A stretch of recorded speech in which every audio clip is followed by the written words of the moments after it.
So I wanted to tell some stories, and I I get very emotional when I talk about this one, so apologies in advance. But I met this. I interviewed this woman in the book I call Priya. She asked for her identity to be suppressed. Um, she was using analytics to find and pinpoint sex traffickers and to save the girls that had been, I don't know what word to use. Imagine waking up and realizing you've been leaving money and power on the table every single day just because you didn't understand the hidden language of data. In today's world, data isn't just for techies and analysts, it's the new currency of influence, decision making, and wealth building. But what if I told you that most people and even smart business owners are still stuck in the data denial phase?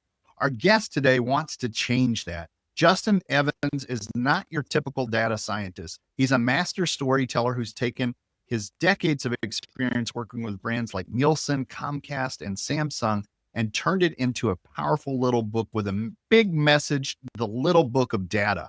In this episode, we'll unpack why data is your overlooked superpower, how ignoring it could cost you your career, and what simple mindset shifts can help you move from overwhelmed to data savvy. No coding degree required. Justin's new book drops in June, and you'll want to get your hands on it. But today, you'll get a backstage pass into his brain right here on Money Matters. Let's dive in. Justin, thank you so much for being on the show today. So great to be here. Thank you for having me. Absolutely, absolutely. So I was lucky enough to get an advance copy of the book, and I loved it. Really, really good information for listeners. We'll have this. So if you're driving, you don't have to pull over the car, right? So if you're driving, we're going to have podcast notes, and we'll have a link to it where you can get access to it. But I know it is dropping here next month coming up. So let's start right away, Justin. With what was your motivation in writing the Little Book of Data? Well, I got to the point of my career 20 years in where suddenly you kind of look around and you say, oh, I'm the data expert in the room. And that's a nice feeling. With that was seeing some people that were my colleagues and often beloved colleagues kind of drop out of advertising and marketing, the industry I work in, because they weren't able to adapt to a data-driven world. And marketing and advertising is very data-driven now. And so I put those two things together, and did I get frustrated, angry, something? I just felt like there's got to be a way to explain data in a way that people can understand in their guts. It won't be intimidating. It won't be about the math. It won't be about the technology, because data is really about ideas. And I came to believe that as now the data expert. It was when I would talk to people and I would explain the ideas to them, I realized that we had to speak in language, in English, and we had to speak in business. And I passionately have come to believe that any data idea, no matter how complicated, can be reduced to business and English language, and it can therefore be accessible to somebody who's an expert in their own field, but not an expert in data. I love it. I love it. Kind of translating it to the masses, putting it into business speak for us people who speak business speak, right? But really big idea. And I love it. And the stories that you use throughout the book really drew me in as a reader. It kept it interesting. It kept me wanting to get to keep going to the end of the book there. Let me ask you another question here. In the book, you talk about data is everywhere, but we're not always aware of it. Can you tell us a little bit more about that? The first chapter of the book, I do tell a story. In that one, I'm the main character. I thought it'd be kind of funny to talk about the morning that I went for my first colonoscopy. And it's sort of like, the metaphor of intrusiveness was intentional. But I just wanted to see, okay, let's see how many data collection points you experience as a normal person over the course of half of a day. And so I got on the website and got my Apple data, my Google data, all this data. And I found that, from the moment I woke up and I turned on my phone, my phone was calling a data center in Northern Virginia to access my Google administrative ID, 40 times per second. And when I played my iPhone to listen to music on the way to the colonoscopy, there were all sorts of IDs and music assets that were being logged associated with my ID. There was the Uber that I called, which accessed GPS data out of my phone, talking to 3 different satellites that were swirling around at, miles above the surface of the earth. Then that, on the other end, the colonoscopy clinic that I was going to, I think it was East Side Endoscopy, was in the Uber system because of places of interest data where Uber logs all the data. When I got to the clinic, there was a coding system that has the diagnostic treatment that I was receiving, which is maintained by the World Health Organization in Switzerland, and so on and so on. And this was just like 3 hours. And that's happening to me.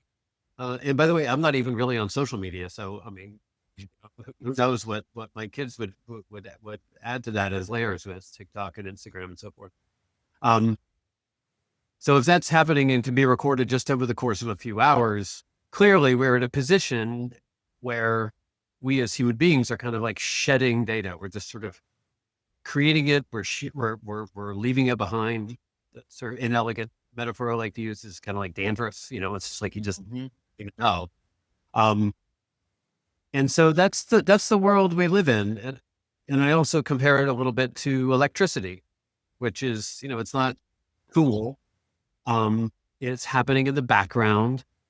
It's literally behind the walls.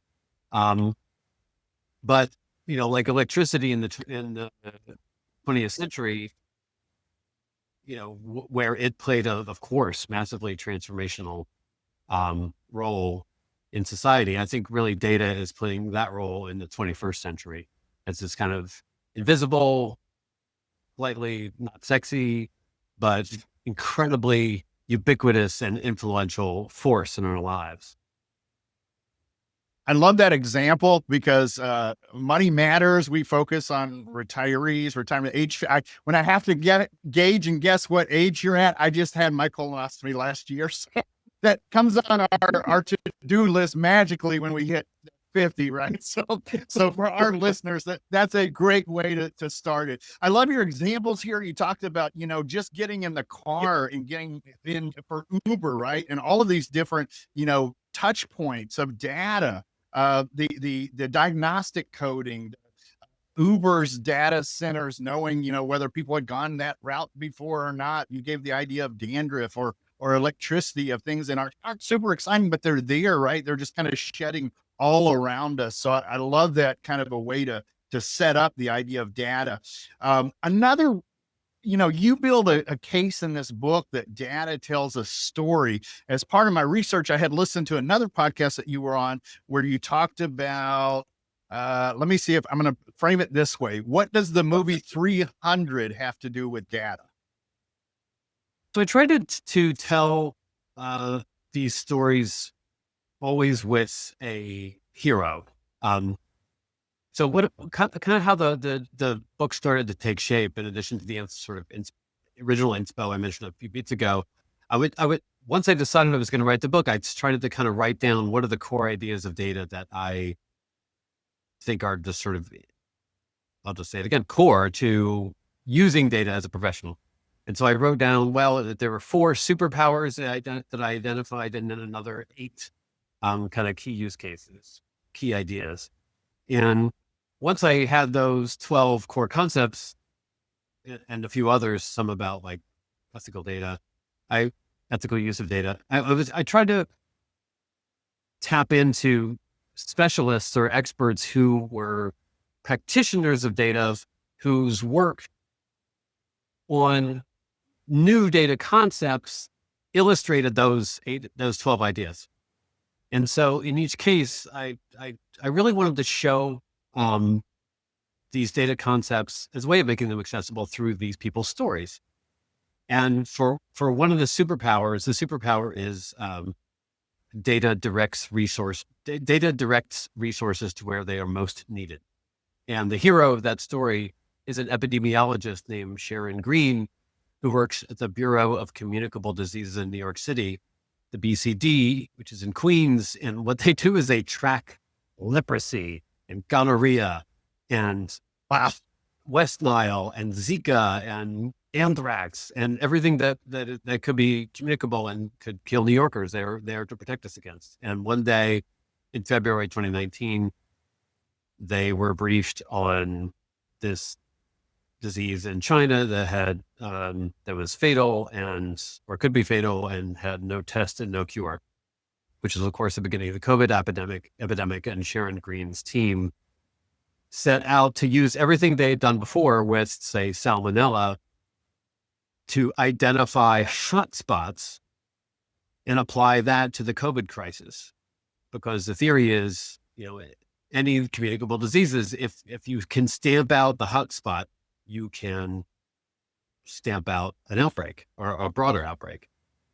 And what was happening with COVID at that time in New York was it was really our death rate was the highest in the world. It was higher than Delhi, higher than Hong Kong, higher than London. I don't know. Nobody really knows why.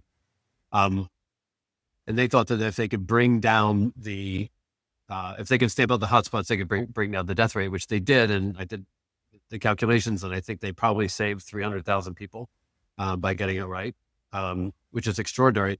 Anyway, all of this also has a corollary in the world of military theory and military history. And if you go to West Point and you take the classes on military strategy, you will learn the theory of mass.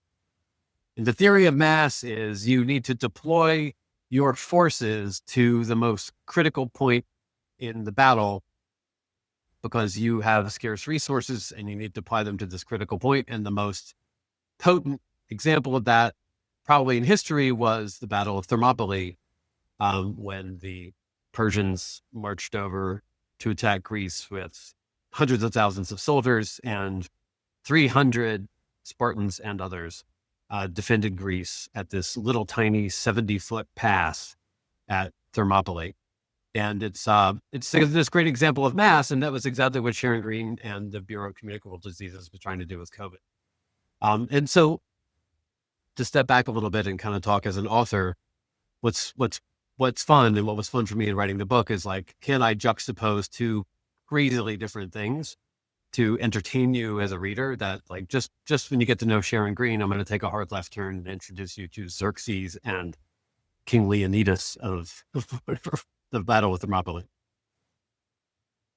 I love it. I love it. A lot of stuff there we talked about, just the idea of the hot spots and kind of the idea of things being concentrated and having a bigger compound effect when you hit in those areas, that theory that you talked about that came through West Point, but it being, started by the conversation of COVID and how hundreds of thousands of lives were saved by putting more effort into one area. And this all came through data science. So it kept me interested when I was, it's like, oh, this is good. Tell me more. This is fantastic stuff. I want to pivot a little bit and talk about, we've got, what do we got about 13 minutes or so. So maybe we'll touch on AI here, which is everybody wants to talk about AI right now, but let's go a little bit past that and talk about ethics, right? Because there's a good bit of your book where you dive into that kind of, that thing that nobody really wants to talk about is the ethics behind it. And you do a really good job of that discussion. Can you tell us a little bit about, what you touch upon when we talk about the ethical side of data? I took the same narrative approach to ethics that I did with the other points of the book. I'm not a lawyer. I'm not a professor of ethics. When you read an exhaustive book about data ethics, it's highly educational and guaranteed to put you to sleep. So I wanted to tell some stories, and I get very emotional when I talk about this one, so apologies in advance, but I met this, I interviewed this woman in the book I call Priya. She asked for her identity to be suppressed. She was using analytics to find and pinpoint sex traffickers and to save the girls that had been, I don't know what word to use, put to use, kidnapped, whatever, by sex traffickers. And they had this analytical technique, which she explained to me when she also asked me not to put in the book, so it wouldn't tip people off. But she just had this extraordinary experience where she obsessively, once she realized that there was one woman that she could save by identifying a single sex trafficker, she realized she was working on against a ticking clock. And 24/7, she was thinking about this girl and how she could save her and doing the proper analysis to catch the guy. And because the clock is ticking, because when these girls turn 18, they are deemed adults, and therefore whatever circumstance they're in is deemed to be their choice. And it's harder to prosecute the offenders and harder to get them free. So Priya succeeded in her mission in saving the girl. But what was sort of most arresting in this was she kind of just like, she kept using this language in the interview about, if I don't do my job, this girl is not going to see the light. And it gets me every time. And she even, like, one time I was trying to kind of pivot off that point and she stopped me and she said, you don't know what your world is so different than these girls' world. You have a family and you have a home and you have a job and you go there and you smile and you see daylight, and these people are in the darkness and it's my job to save them. And I thought that was so dramatic as that is. I see that as very typical of the attitude of a data person, what I think is a good data person. Because a good data person is someone who has this expert knowledge. They know how to query and analyze data. They know how to find the sources. And there's just a mentality after like hiring like dozens and dozens and dozens of data people over the years. There's just this mentality where people are, in their guts, are just so committed to the mission that their client, whether another department in their company or an actual client, has given them. And it's like a fiduciary duty. It's a duty of faith. And I think Priya was just such a beautiful example of that. And I can contrast this to some people I met at Facebook and other places in the same era who seemed to have, let's just say, the opposite point of view about data and how to use it. And so I let the narrative tell the tale versus sort of laying out any kind of scheme of precisely how to use data in an ethical fashion. Oh, I love it. Great answer there. By the way, I had it on mute here, but that was moving. The idea of, I couldn't think of anything better when you talk about good data. This person who had a mission really to save those girls. And that's, we talk about things like fiduciary responsibility. These are those things that sometimes this stuff rolls out and then we go back and have to go back and think like, how are we going to come around these ideas of ethics? So I love this idea, but let's juxtapose the good data with the bad data, because you talk about something called bad data as well. You caution about bad data. What is bad data? Well, I don't go too deep into it. My goal in the book is to inspire people to feel comfortable with data, feel empowered about data, and feel confident to use it for their own mission. And that's really my goal. That said, there are a number of different ways for people to be bad data people. One I feel is, and kind of the most common, is for people to be data bullies, which is, I'm going to intimidate you. I'm going to make you feel stupid. I'm going to therefore try and prevent you from asking the common sense questions. And as we started out this conversation, one thing I want people to walk away with is any data idea can be expressed in English and business language. So in a way, no one should ever feel like they cannot talk data to an expert. So data bullies are kind of the core way that we are all put off and prevented from achieving our data superpowers. I love that term, data bullies. I got a picture of that in my head. Yeah, a couple of people fall in line with it when I think about that. So let me ask you. So instead of talking about AI, we've got about 7 minutes here, and there's a lot in the book. But I'm going to ask you something that I was at a tech conference recently, and one of the words that's really popular right now is data lake. Mhm. Can you tell us what that is, and maybe explain it for somebody who hasn't heard that term before? Yeah, a data lake is an asset that any organization can build for themselves, and it's where you have lots of different types of data that you want to put in one place so you can analyze it.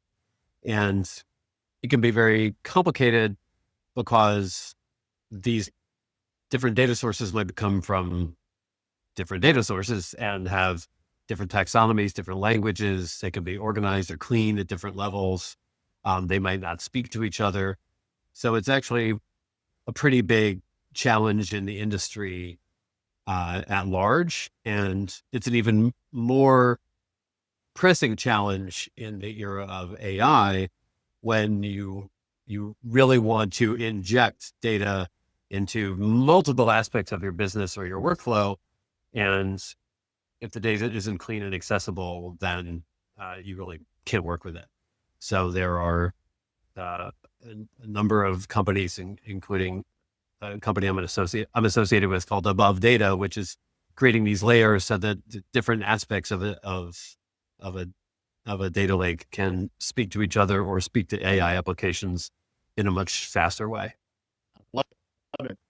This book is also very visual and bite-sized. Was that design intentional to match how we consume information today? And how do you think visual communication affects data comprehension? The book was I tried to bring each chapter in at 10 pages.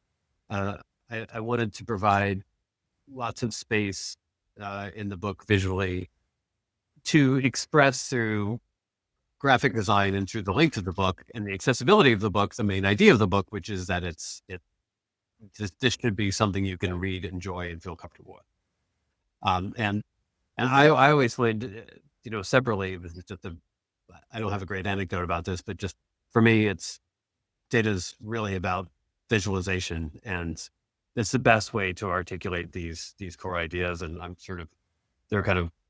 teased at work for always going to the whiteboard. I love it. I love it. The book, The Little Book of Data, coming out in June.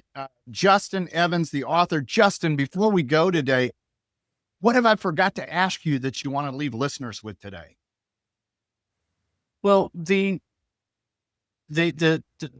one of the main things I want folks in business who have leadership roles, even middle manager roles, especially middle manager roles, to take away is that data has in your business, in your organization, there is a kind of latent power for growth, or if not growth, then to do something extraordinary. And it's sort of sitting there embedded in the data you already have. Every business exists for a reason. There's a customer or a geography or a market space that you occupy that you've been able to sustainably occupy, and that's your thing. And so you know that. And you being the expert in your space, you can apply data to articulate that in multiple ways. One example I use in the book was the example of Amazon using its e-commerce data to launch an advertising business. Because knowing that you buy Pampers or knowing that you buy standing lamps allows the manufacturer of those items to advertise to you. And in the Amazon ecosystem, this created positive effects all around, that you as a manufacturer could advertise and sell more. The person who was buying it was buying something that they ostensibly needed, and Amazon gets money all around. I also, though, have seen this in the nonprofit space where a nonprofit I advised for a time called Denver Urban Gardens was using data to try and articulate what's the impact, the social impact and the ecological impact of putting a garden in a space that used to be a bunch of gravel. And once they could articulate that, they could go to that story to funders and to other stakeholders and express, like, this is how we're having an impact on the world. So all the way from Amazon to a local nonprofit, there are ways to use data to further your mission. And I want everyone to feel like that's something that they can reach out for and grab for themselves. I love it. I love it. Justin, thank you so much for being on the show today. As far as it being a page turner, you would think data it'd be hard, but this book kept me wanting. It kept me wanting to keep going there and get to it. You're such a great storyteller. Thank you for being on this show. Have a good rest of the day there. Appreciate it. Thank you.